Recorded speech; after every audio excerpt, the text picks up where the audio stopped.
Artiist Nuhoo Goobanaan kan umrii isaa guutuu waa'ee tokkummaa Oromoo lallabaa kan ture yoo ta'u, amajjii 18 bara 2022 addunyaa kana irraa du'aan boqotee jira. Artiist Nuhoo Goobanaan waa'ee artiistii gameessaa kan hangam beektu, hanga dhumaatti hordofaa waan baay'ee irraa baran.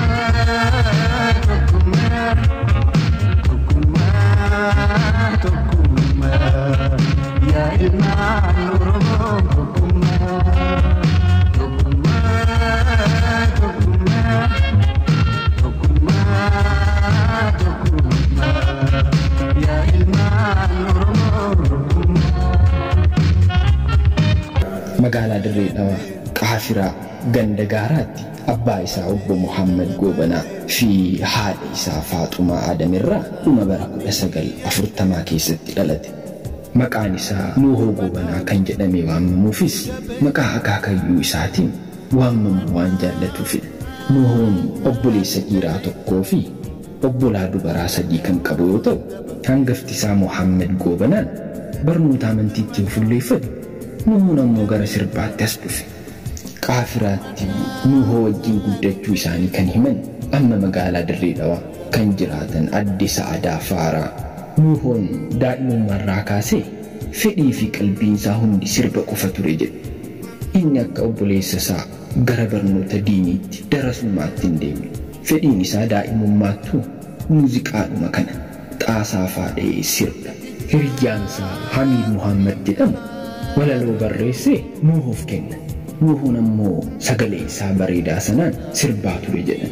Nuhoo fi Hamiid gara caalu sirboota warra Hindii akka caqasanii fi sirboota sana immoo gara afaan Oromootti fakkeessanii sirbaa akka turanillee ni yaadatu. Ijoollummaadhaan jaalala sirbaatiin kan qabaman Nuhoo fi saahibni isaa maatii biraa bahuu qofaatti mana kireeffatanii sirba shaakaluu jalqaban. Yeroon isaas osoo sirni Dargii hin seeniin bara bulchiinsa Haile Sillaasee keessadha. Yeroo bulchiinsi sirna Dargii seenuuf jiru, Nuhoon faa bulchiinsa yeroo sanii waan hin jaalanneef bara 1968 Nuhoo fi hiriyoonni isaa hidhaaf akka saaxilamanii turan himu adde Saadaan. Yeroo gabaabaa hidhamee erga hidhaatii baheen booda haati Nuhoo namoota Sumaalee beektuu wajjin ta'uudhaan mucaan isaanii deebi'ee akka hin hidhamneef jecha gara Jibuutiitti akka isaan baasan himu adde Saadaan.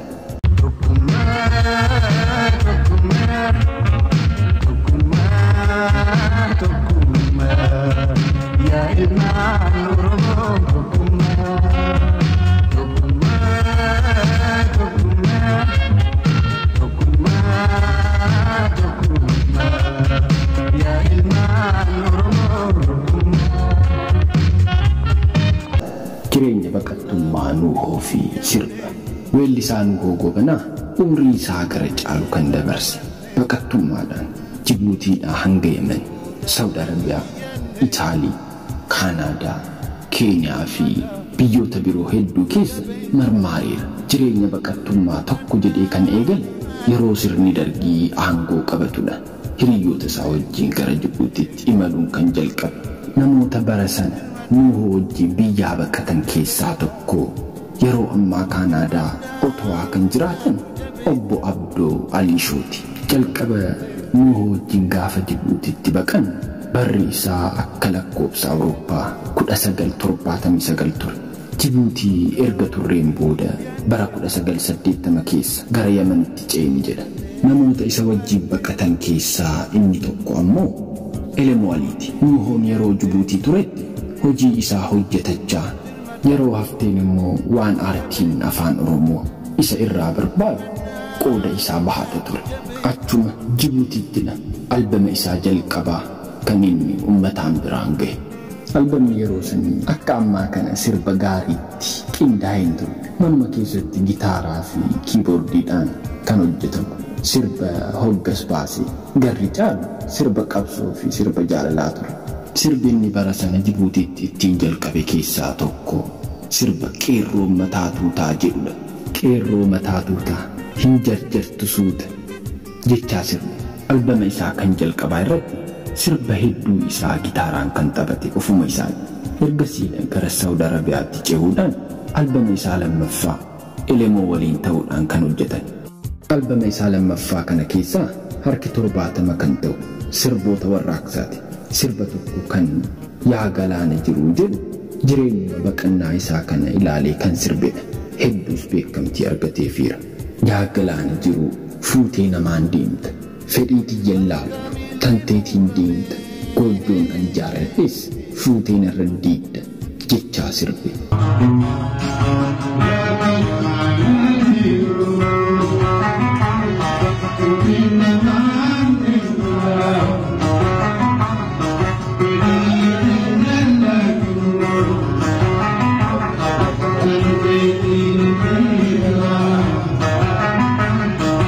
Sirba kana riyaaditti yeroo nuuhoon waraabu lakki sirba kana dhiisi jennee gorsinee turre.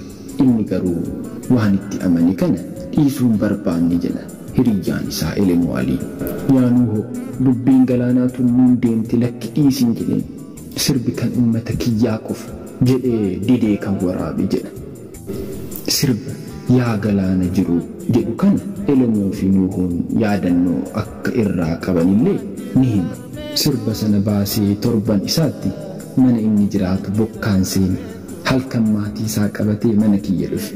Ani immoo warra waraqaan qabne hedduun of bira jiraachisaa ture. Poolisatu balbala dhee jedheen naasuudhaan gude. Booda yoon balbala saaqu Nuuhoo fi maatii isaati. Maali Nuuhoo jennaan waan ati jetteen oolle galaanatu narra yaa'e naan jedhe. Hedduu kolfini jechuun mudannoo isaanii dubbatu.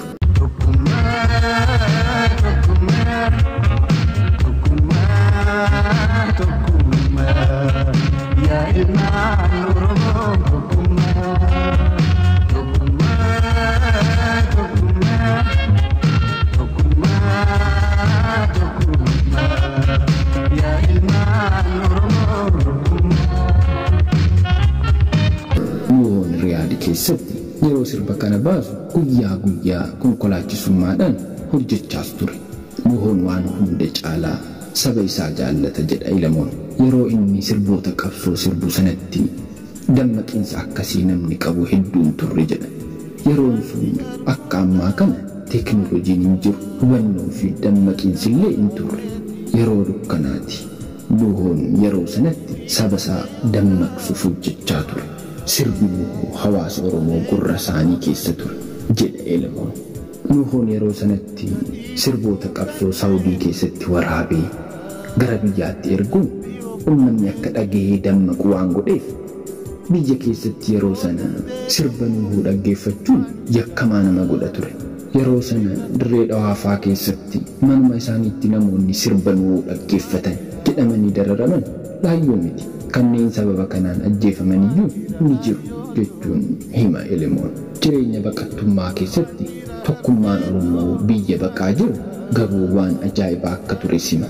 Yeroo sana Oromiyaa bakka kamiyyuu namni dhufe caayaa Oromoo waan jedhamuun gargaarama.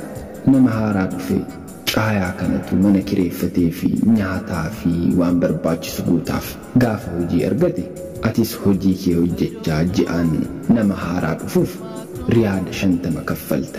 Bara 1970 keessa baqattoonni Oromoo biyya Saawudii jiran haala kanaan wal gargaaran wal dhaabaa turan. Nuuhoo Goobanaan yeroo Riyaad ture sanatti bultii ijaarrachuun ilmas kan horate. Imalli baqachuu isaanii garuu Riyaaditti hin dhaabbanne. Riyaad irraa gama Ijipt achirraa immoo bara 1975 gara Xaaliyaanitti baqate. Nuuhoo Goobanaan ergasiis Roomaa irraa bakka waggaa dheeraaf jiraate Kaanaadaatti godaane. Mootummaa ce'umsaa fi gullallee. Yeroo mootummaan ce'umsaa bara 1991 Itoophiyaa keessatti hundaa'u warreen saba isaanii dammaqsaa turan hedduun abdii Oromiyaan bilisoomuuf jedhuun gara biyyaatti deebi'anii ture. Yeroo sana hayyuu duree ABO kan turan waamicha obbo Galaasaa Dilboon godhaniin Nuuhoo Goobanaa, Elemoo Alii, Qamar Yuusufii fi Abdurrashiid wajjin Kaanaadaa irraa gara biyyaatti dhufe.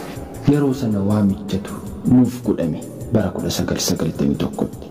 Qabsoo kanarraa qooda fudhanna jenneeti kan Finfinnee waajjira gullallee kan turre jedhe. Osoo gara biyyaatti hin dhufiin duras Nuuhoon quuqqaa waa'ee Finfinnee fi Oromoo irratti jiru kan ittiin kaase sirba Finfinnee jedhu kiraara isaatiin sirbee ture. Finfinnee yaa handhuura biyyaa maqaan geeddaramee taatuyyuu ababaa jechaa weellise.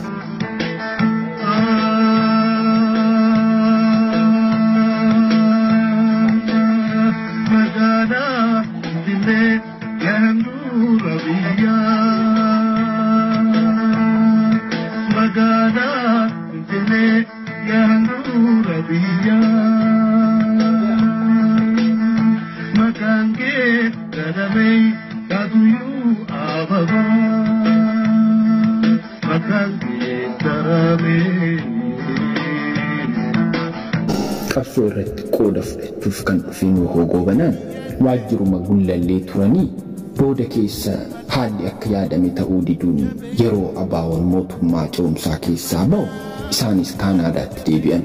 Nuhoon bara 1991 fi 92 yeroo Finfinnee turetti baandiiwwan wajjin sirboota qabsoo sirbaa ture.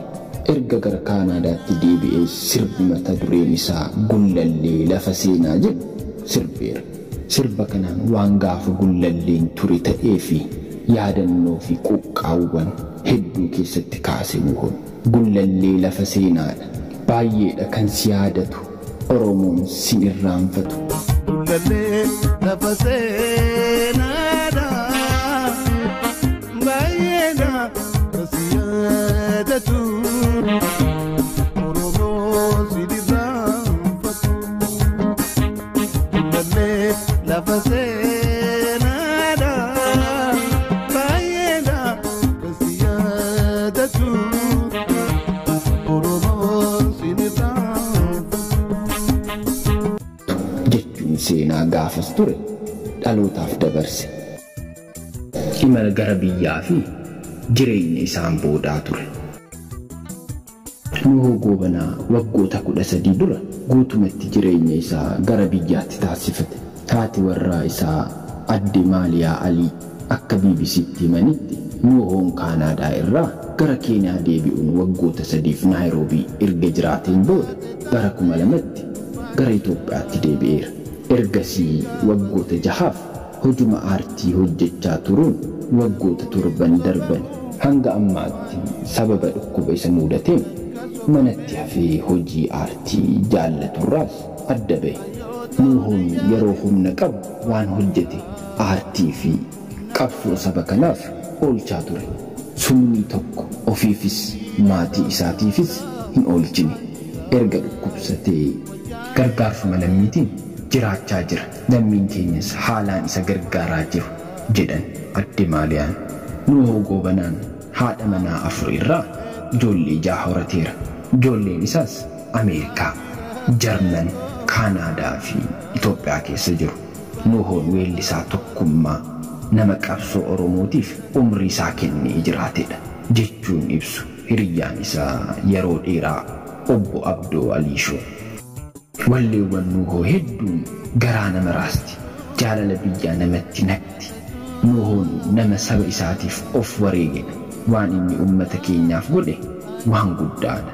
Hammi inni saba isaa jaallatu daangaan qabu jedhan.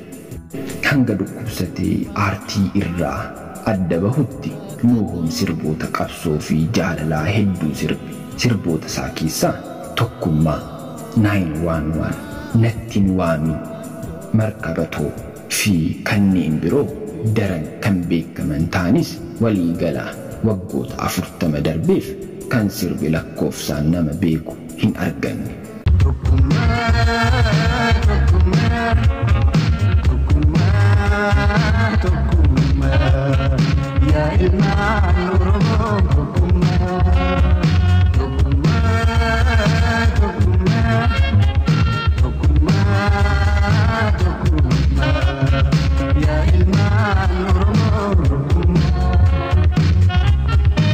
Nuhoon sagaleedhaan sirbuu cinaatti meeshaalee muuziqaa akka kiraaraa fi kaan ni taphata.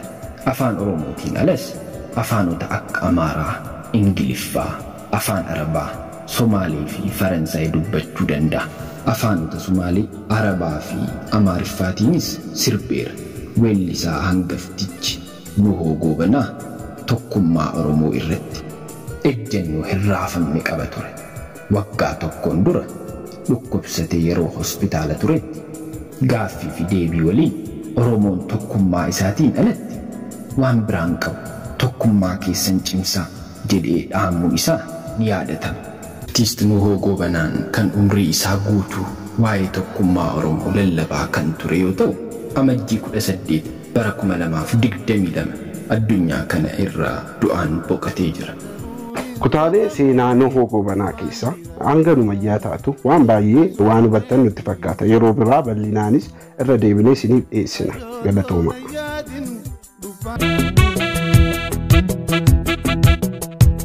911 Mefitatan Tubili Summa Rabasi Jawana Ulale Labase Nada Mantarka Sikaba